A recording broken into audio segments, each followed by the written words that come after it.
It's 10 p.m. Do you know where your children are? Right now on the 10 o'clock news. Putting it all on the table, The Atlantic releasing the entire signal chat between senior national security officials about operations in Yemen, the latest on the back and forth out of Capitol Hill. Plus, fighting words to the feds from the MTA. You're not going to mess with our 6 million riders just as a political game. Now they're inviting the Transportation Secretary for a visit. And the clock is ticking for you to separate your food scraps from your trash, the dirt on the new composting rules, and the fines about to take effect. The 10 o'clock news starts right now. Good evening and thanks for joining us. I'm Natasha Verma. And I'm Steve Lacey. We begin tonight with those leaked texts that have made their way into the public eye. The Signal app saga gathering more steam today after The Atlantic released the entire chat. Tonight, the White House remains adamant that no classified info was posted in the chat, but Defense Secretary Pete Hegseth did post multiple details about the impending strike on Houthi targets. Let's get the latest now from Fox 5's Linda Schmidt live in the newsroom. Linda? Hi there to both of you, first of all. And President Trump is downplaying the texting security scandal, while Defense Secretary Pete Hegseth is doubling down that the information on the texting chain was not classified. Nobody's texting war plans. There's no units, no locations, no routes, no flight paths, no sources, no methods, no classified information. However, his comments contradict what we see in the texting chain with him and other senior national security officials about the planned top-secret attack on the Houthis in Yemen. Here is part of what the Atlantic magazine released of what Hegseth posted on the Signal app before the attacks happened. It gives the times of the attacks and the weapons. At 12:15 ET, F-18's launch, first strike package. 13:45, trigger-based F-18 first strike window starts. 14:10, more F-18's launch, second strike package. Then at 14:15, strike drones on target. This is when the first bombs will definitely drop, pending earlier trigger-based targets. Now, the editor of the magazine was accidentally added to that group chat by National Security Advisor Mike Waltz. President Trump, though, late today seeming to brush off the seriousness of the security breach.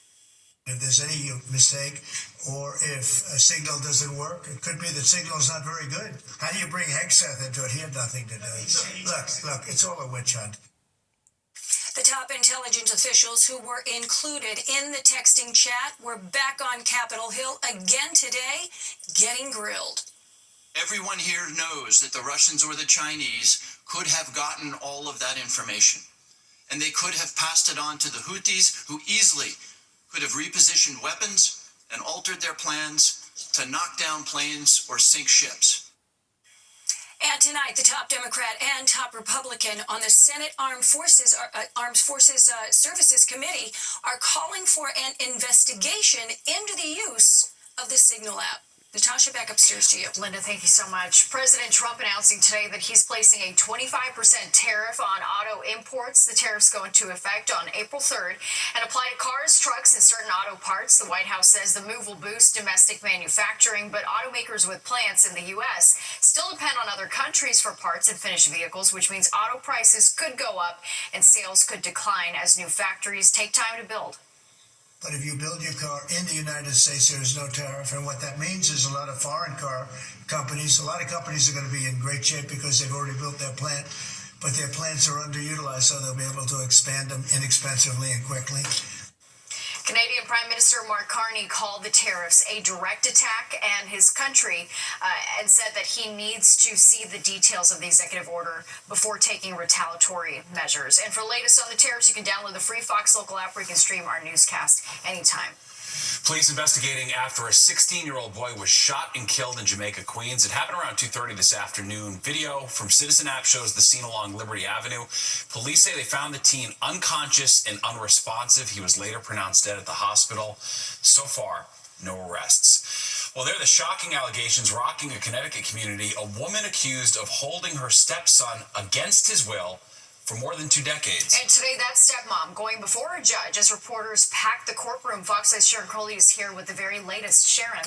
Natasha and Steve, Connecticut stepmother Kimberly Sullivan is facing a judge in Waterbury today on multiple horrific charges of abusing and neglecting her stepson. Prosecutors say she and her late husband imprisoned him starting when he was just 11, holding him captive for 20 years until he set fire to their home to escape. Kimberly, why did you... Sullivan did not speak to the media as she entered the courthouse there. The disturbing details of the case generating national attention. Prosecutors say for the last 2 decades, Sullivan and her late husband kept their stepson confined to a small room for 22 hours a day. The alleged victim, who's now 32 years old, was discovered in February when police responded to a fire at the home. Some family members and the man's biological mother did show up at the courthouse today. Disgusted. It's just disgusting that she's allowed to be on the streets right now. And when he is healthier and he's stronger, if he wants a relationship with me, I am right here. I'm not going anywhere. We'll take a look at this police body camera video. It was taken last month. It shows emergency responders rescuing the man from his burning home. You can see his mother there, his stepmother, I should say. She's led away from the house. Court documents show the man told authorities a shocking story of cruelty and constant hunger, being confined in a locked room since his childhood. Sullivan denies any wrongdoing. Here's her lawyer. And I'm sorry that she's been convicted worldwide and everyone wants to proceed to a lynching.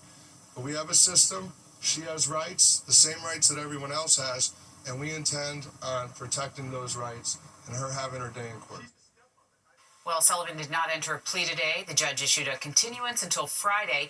She's out on bail after posting $300,000 bond, and she's facing kidnapping, cruelty to persons, and many other crimes. Natasha.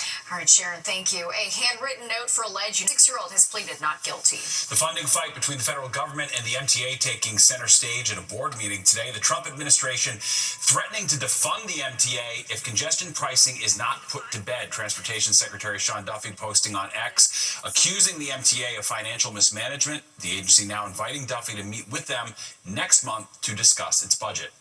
You're not going to mess with our 6 million riders just as a political game. We have to be clear that the riders are depending on us, and they're depending on the federal government to treat them fairly and based on facts. And we're just going to keep that approach.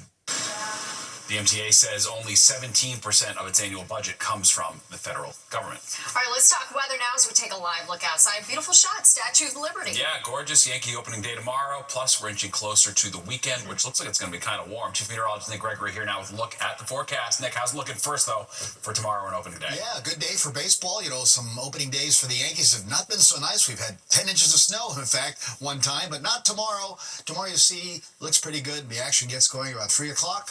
Should be about 51 degrees, sunshine for the game, really. Fifth inning, about 50. We'll slide back to the upper 40s by the time the game ends.